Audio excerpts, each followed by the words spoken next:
At 87 years old, Sir Anthony Hopkins is finally telling the truth the world never expected. Behind the Oscars, behind Hannibal Lecter, lies a man haunted by addiction, loneliness, and regret.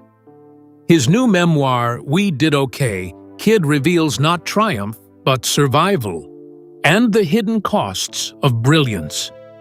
What happens when a legend unmasks himself?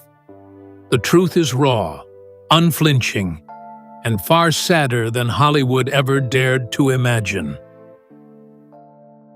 The secret he's finally telling.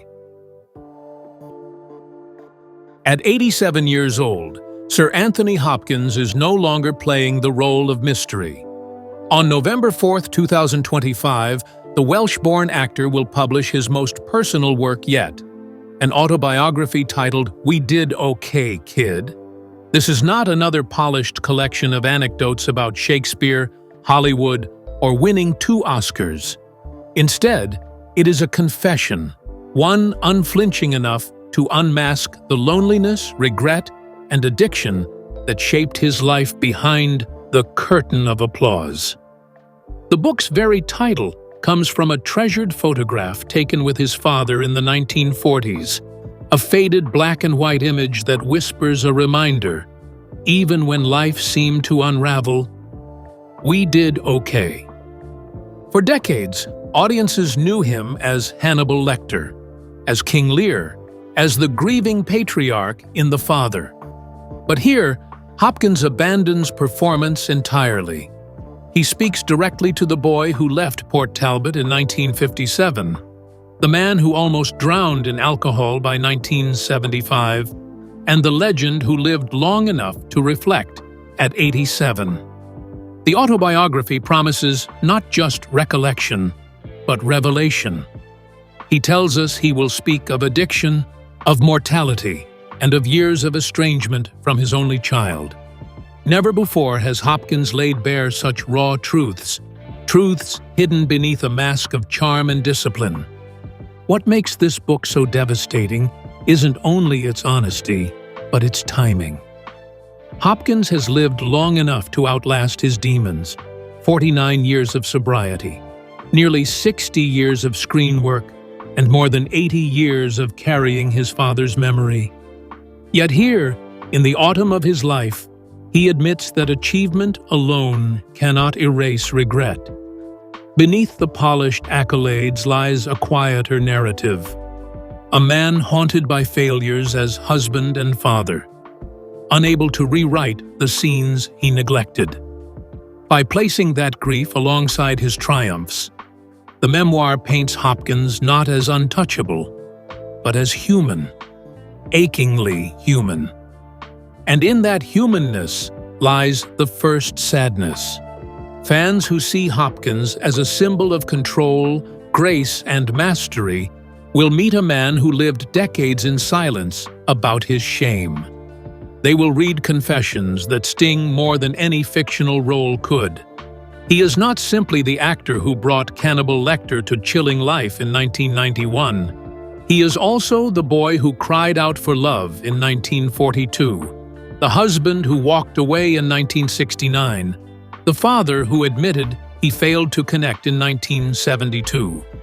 For all his artistry, his autobiography tells us that the most difficult performance was the one off stage, pretending he was fine. Yet within this sadness, there is also survival. Hopkins does not write as a man defeated, but as one who chose sobriety when it mattered most. He reminds us that without a desperate turning point in 1975, there might be no memoir, no second Oscar, no decades of discipline. To understand his story, we must step back to the night when addiction nearly claimed him, when the man the world revered almost disappeared before his true legacy had even begun. A life saved by sobriety. The year was 1975, and Anthony Hopkins was spiraling.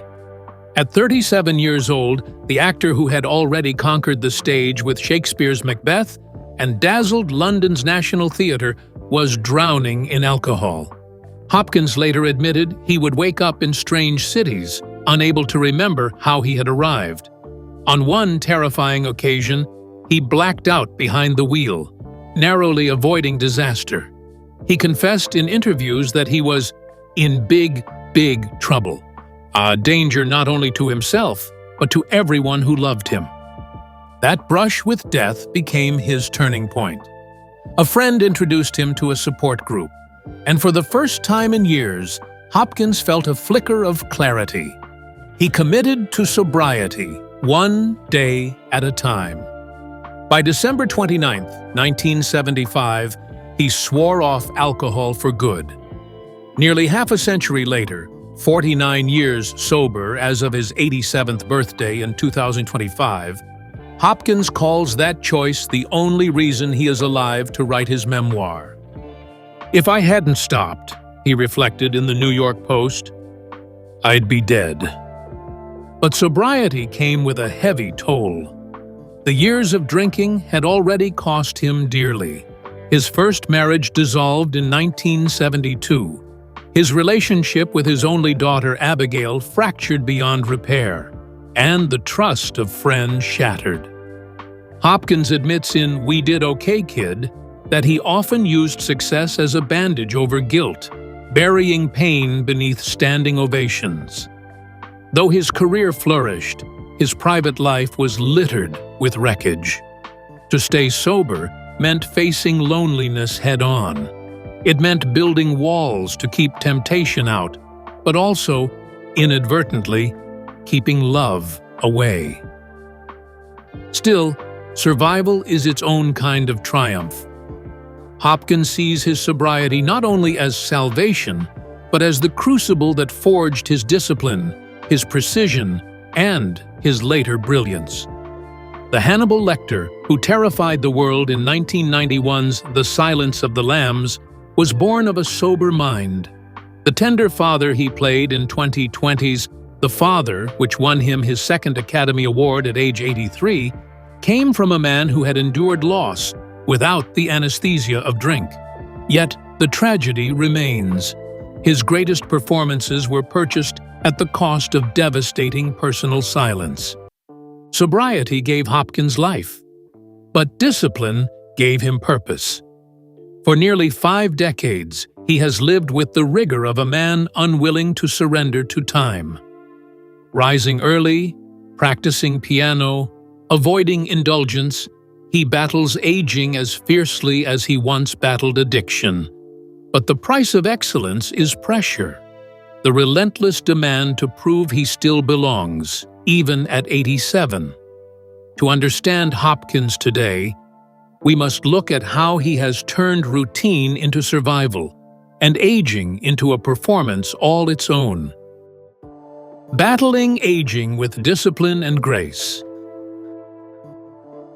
For most men in their late 80s, comfort takes priority over challenge. But Hopkins is not most men. Every morning, he rises early in his Los Angeles home, refusing the indulgence of late sleep or sugary foods. Instead, he practices the piano, favoring Johann Sebastian Bach with the same intensity he once brought to the stage at London's Old Vic in the 1960s. The discipline is more than habit. It is medicine. Hopkins says the practice restores his coordination, sharpens his memory, and calms the storms of anxiety that haunted his younger years. He does not stop with music. To keep his memory sharp, Hopkins performs daily word recall exercises, memorizing lengthy lists by crafting vivid mental images. It is a skill that once allowed him to recite entire Shakespearean monologues in the 1970s with uncanny accuracy. And now, at 87, he trains with the same determination. His mind, he says, must be exercised as vigorously as his body. The routine is relentless, but it is the cost of staying alive in more ways than one. This discipline extends to his work. In 2024, Hopkins starred as Emperor Vespasian in the gladiatorial epic Those About to Die. Few actors his age still carry such commanding roles, but Hopkins insists the secret lies not in luck, but in persistence. He refuses junk food, keeps his weight steady, and rehearses lines until they feel etched into his bones. "Survival isn't passive," he once remarked in Diario AS, "it's relentless." His longevity is not an accident.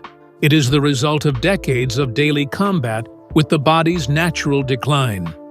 Yet beneath the admiration his discipline inspires, there lingers an unspoken sadness, the fear of fading. Hopkins seems to push himself not only to excel, but to silence the whispers of mortality. His routine is not only about health, it is about control, about proving that time has not yet claimed him. The image of the actor hunched over the piano at dawn, playing Bach's Prelude in C major, is both beautiful and heartbreaking. It is a portrait of defiance, yes, but also of quiet desperation, as though brilliance must be defended every single day. But even relentless discipline cannot shield a man from silence. Hopkins admits in his memoir that as much as he thrives in activity, he often retreats into solitude. At 87, questions of mortality loom large. He recalls his father's cryptic phrase, "the big secret," a reminder that death comes for us all. And so, the man who once commanded stages now confronts the silence of his own inner life. To move forward, we must step into his most private reckoning: solitude, mortality, and unfinished conversations. When silence meets mortality. Anthony Hopkins has always been a solitary figure. Even in his youth, when he left Port Talbot for the Royal Academy of Dramatic Art in 1957, he felt like an outsider, more at ease with paintbrushes and piano keys than with crowds. That solitude has never left him. In We Did Okay, Kid, Hopkins admits that while fame gave him admiration, it rarely gave him intimacy. Now, at 87, he finds himself wrestling with the cost of decades spent in silence. Mortality has become his most persistent companion. In one chapter, he recalls his father Richard, a baker in Wales, who referred to death simply as the big secret. Hopkins never forgot the phrase. Today, as he walks the quiet halls of his home in Malibu, he feels its weight pressing closer.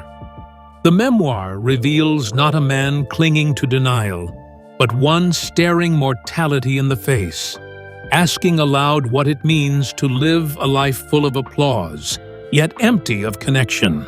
The solitude he describes is not romantic. It is not the noble image of a monk-like artist, serenely removed from the world. Instead, it is a kind of prison, self-built, brick by brick. He admits to fearing relationships, fearing dependence, fearing vulnerability. His silence has been a shield, but one that left him with countless unfinished conversations. "I am a loner," he confesses, and sometimes that is a sadness beyond words. In this honesty, the memoir offers a rare glimpse into the pain behind the smile. For fans, the heartbreak is profound. The man who gave us chilling control as Hannibal Lecter in 1991, the broken fragility of the father in 2020, and the regal authority of King Lear in 2018 now reveals that behind the roles lived a man afraid to connect. His solitude, once the fuel for mastery, is also the shadow of his mortality. In this silence, he invites readers not only to mourn his loneliness, but to reflect on their own. And yet, silence never defined his career. Hopkins's 6 decades of mastery built him into one of cinema's most enduring legends. From Shakespeare's Othello in the 1960s, to Hannibal Lecter's debut in 1991, to the Oscar-winning father unraveling to dementia in 2020, his work charts a life of brilliance. But beneath every triumph lurked a quieter ache, estrangement, addiction, and unspoken regret.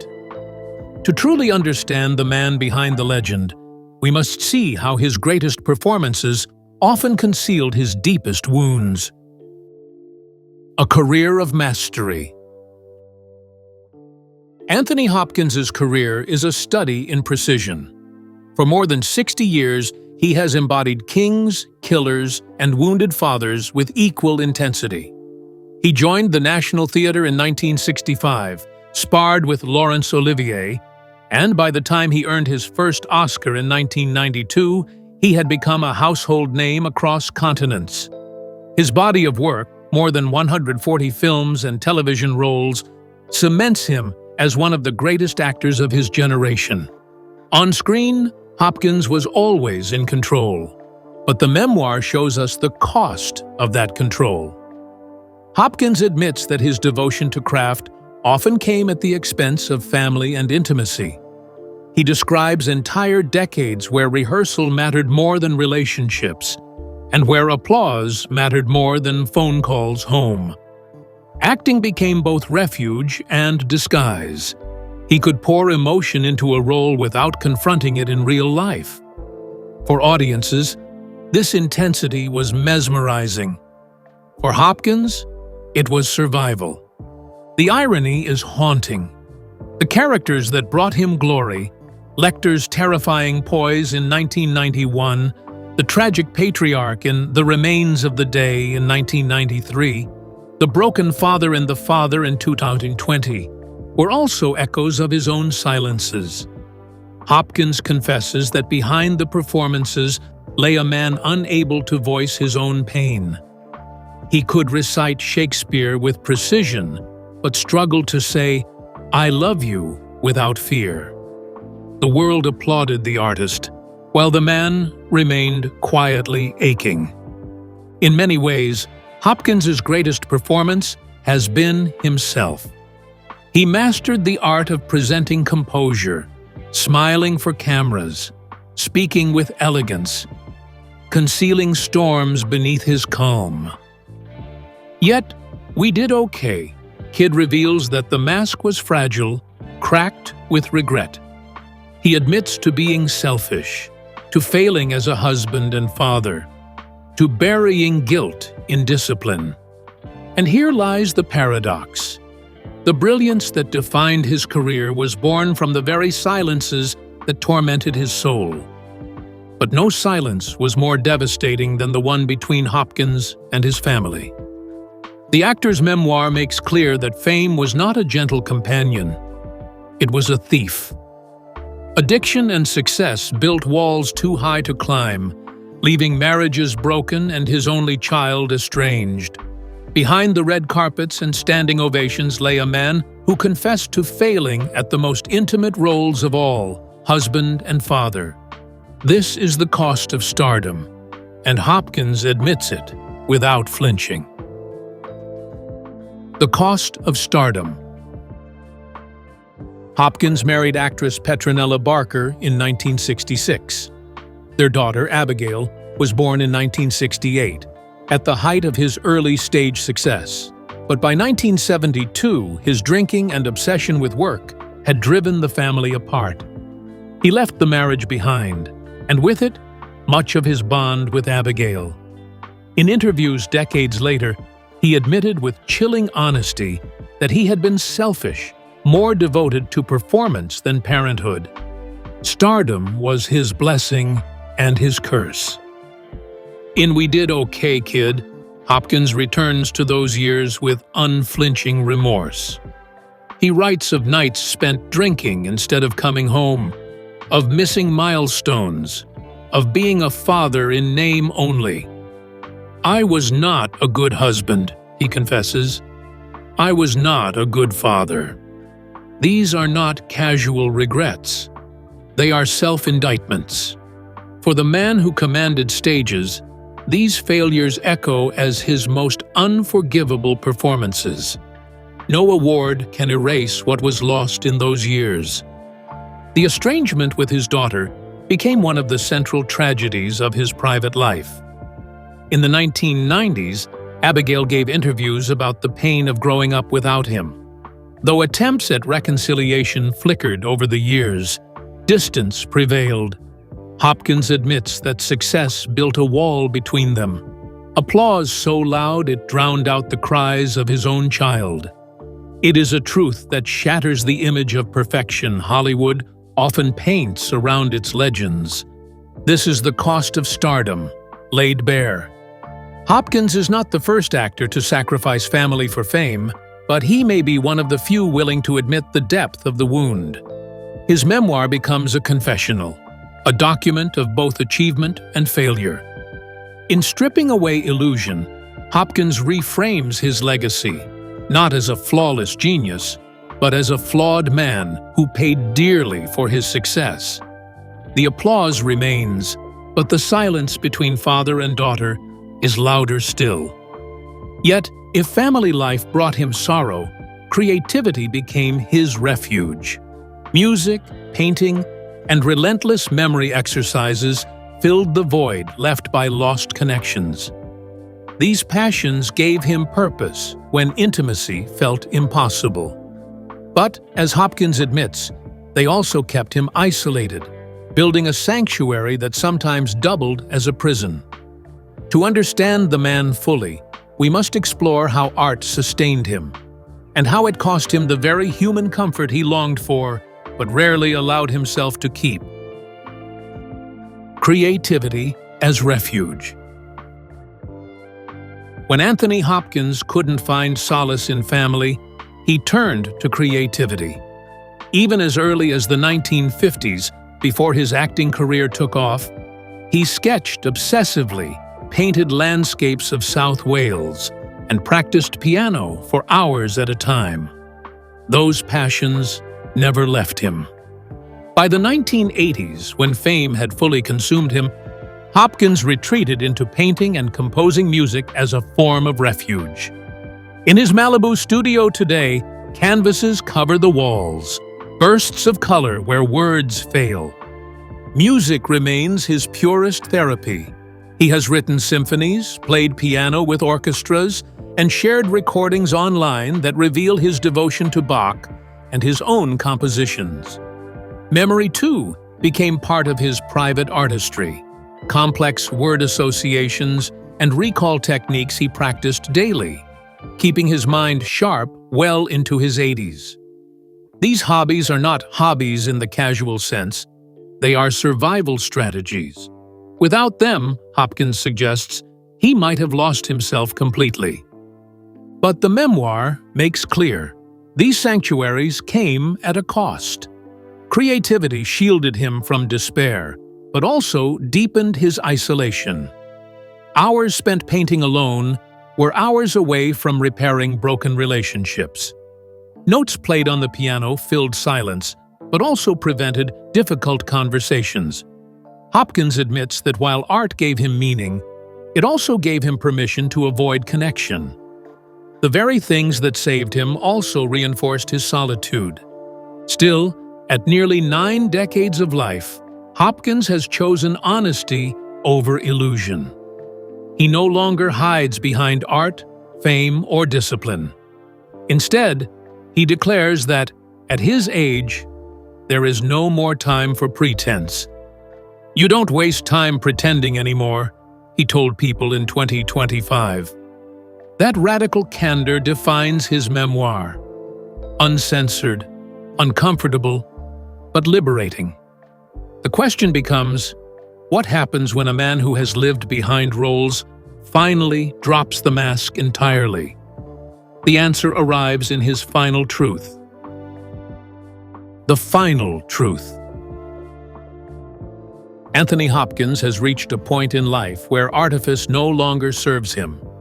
At 87, with nearly 60 years of acting and 49 years of sobriety, he writes with a clarity stripped of vanity. "You say the truth, even if it's uncomfortable," he insists in "We Did Okay, Kid."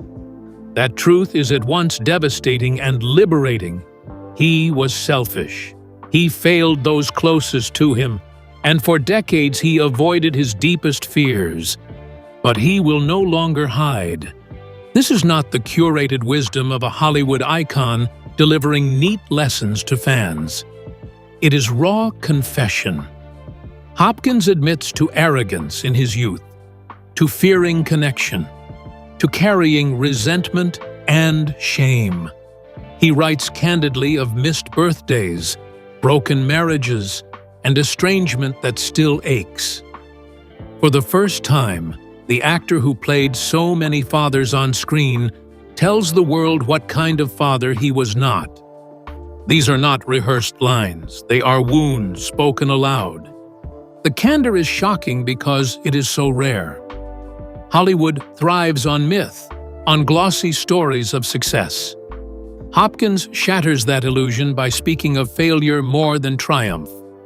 He does not diminish his Oscars, his knighthood in 1993, or his legacy, but he refuses to let them be the whole story.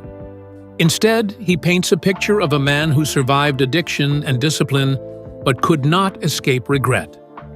For him, truth has become its own kind of redemption. With such truth comes a reckoning.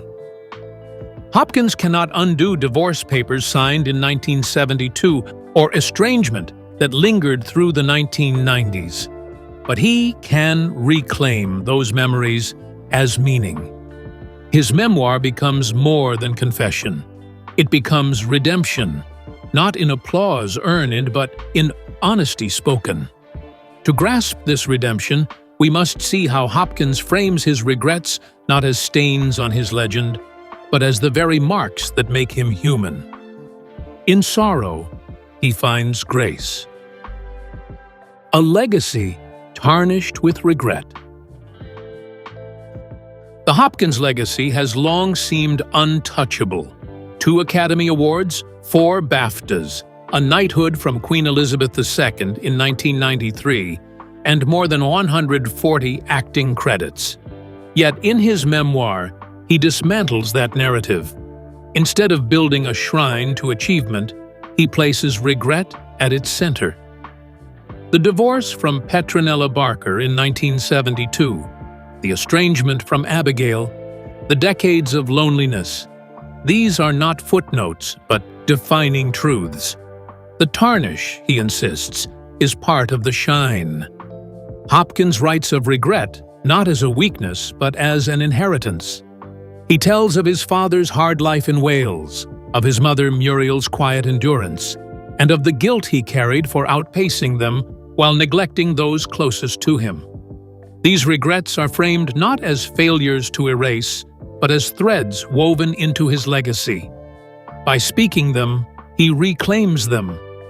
In that reclamation lies a strange kind of redemption. What emerges is a portrait of a man no longer defined solely by roles or awards, but by his willingness to admit imperfection. Hopkins may not have been the father or husband he wished he had been, but he offers honesty in place of illusion. That honesty, in its rawness, carries more weight than any performance. His confession does not erase the pain, but it transforms it into meaning, giving his story the texture of truth rather than myth. And that brings us to the final act. Not on stage, not on screen, but in life itself. At 87, Hopkins is not fading quietly into obscurity. Instead, he offers a farewell to illusion, choosing to tell the real story at last. Beyond Hannibal Lecter, beyond Shakespeare, beyond Oscars, there is simply Anthony. His gift is not just the performances he gave, but the truth he finally revealed. In sadness lies grace, and in his farewell, a gift for us all was beyond the screen. The final chapter of Hopkins's memoir feels less like a conclusion and more like a curtain call. At 87, he is still alive, still creating, still playing piano at dawn in Malibu. But the book makes clear, he is preparing us for a goodbye, not to his career, but to the illusion of invincibility. For decades, fans saw him as a titan, a master. Now he asks us to see him simply as a man, flawed and fragile. He invites readers to honor not the myth of Hannibal Lecter or the grandeur of Lear, but the vulnerable truth of Anthony. "We did okay, kid," he says to his younger self, to his father, to us. The phrase, simple yet profound, reframes his life not as tragedy or triumph alone, but as survival. In his final act of storytelling, he tells us that imperfection itself is enough, that living, despite regret, is its own victory. The sorrow is undeniable. A man who gave the world so much light also carried so much loneliness. His brilliance came with costs that cannot be undone. Yet in choosing to write this memoir, he transforms sadness into grace. He does not seek forgiveness or pity, only understanding. For fans, that gift is richer than any performance. For Hopkins, it is freedom. And so, the farewell is not bitter. It is tender. Hopkins does not write as a man defeated, but as one who has finally spoken. His legacy will always be his roles, his artistry, his mastery of craft. But his humanity, his willingness to confess, to be vulnerable, to show the truth behind the legend, is what will outlast even Hannibal Lecter's stare. The tragedy becomes a gift. For us, for him, for the boy from Port Talbot, who can finally say, "We did okay." And so, Anthony Hopkins leaves us with more than performances. He leaves us with truth. At 87, he is not fading, but confessing. His memoir strips away illusion, offering vulnerability instead of perfection. In that honesty lies heartbreak, but also grace. Hopkins shows us that even icons carry scars, and sometimes the greatest gift isn't the role remembered, but the truth revealed. His legacy is no longer just legend. It is profoundly, painfully human.